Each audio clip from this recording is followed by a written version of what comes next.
যতই গরম পড়ুক না কেন, বাবা কাকা দাদাদের কখনো ডিউটি শেষ হয় না। যদিও অনেক মহিলাদেরও কিন্তু রোদের মধ্যে অনেক দৌড়দৌড়ি করতে হয়। সকাল থেকে উঠে পড়ে বাজার যাও, এটা করো সেটা করো, রোদের মধ্যে দিয়ে তাদেরকে দৌড়তে হবে। রোদে ট্যান পড়ার কথাটা নাও বাদই দিলাম, তবে গরমের হাত থেকে বাঁচতে আমার বোন কিনে এনেছে এই টুপিটা সোলার চার্জেবলের সাথে সাথে আপনি ইলেকট্রিক চার্জও দিতে পারবেন।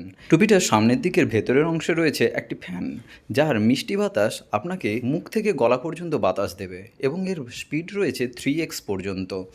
আপনি স্পিড বাড়াতেও পারবেন এবং কমাতেও পারবেন।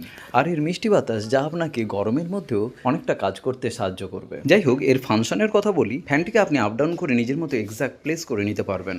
ফ্যানের ওপরেই রয়েছে একটা ছোট্ট কালো সুইচ, যেটা সোলার প্যানেলটির ঠিক নিচেই রয়েছে, যেখান থেকে আপনি এর স্পিড বাড়ানো, কমানো বা বন্ধ করা, অন করা সবই করতে পারবেন। পেছনে রয়েছে গার্ডার টাইপের বেল্ট, যেটা আপনার মাথাকে হোল্ড করতে সাহায্য করবে। এটা আপনি বাড়াতেও বা কমাতেও পারেন, তার জন্য পয়েন্টার রয়েছে। টুপিটির সামনের অংশের ডায়াগ্রামটা বেশ বড়ই, যা আপনার মুখে কোনোভাবে রোদ পড়তে দেবে না। বাইরে আপনি হালকা রোদে থাকুন বা বেশি রোদে, চার্জ অটোমেটিক্যালি হতেই থাকবে। এছাড়াও বাড়িতে আপনি ইলেকট্রিক চার্জ করতেও পারেন, এবং এর চার্জ কিন্তু অনেকক্ষণই থাকে। যেহেতু আপনি বাইরে রোদের মধ্যেই এটি পরে বেরিয়েছেন, অটোমেটিক্যালি তো চার্জ হতেই থাকছে, ফলে চার্জ চলে যাওয়ার বা চার্জ তাড়াতাড়ি শেষ হয়ে যাওয়ার কোনো ব্যাপারই নেই। টুপিটির উপরে রয়েছে এই যে কিউটি ফেসটা, এটা প্রধানত আপনার মনে হতেই পারে যে এটা মেয়েদের জন্য। সেটা আপনি চাইলে খুলে ফেলতেও পারেন, এটা খোলা যায়। খোলার জন্য ওপর থেকে চাপ দিলেই এটি খুলে আসে। টুপিটির কালার যদিও আমারটা সাদা, কিন্তু অন্যান্য কালারও রয়েছে, আপনি চাইলে একটু অনলাইন সার্চ করে নিতেও পারবেন।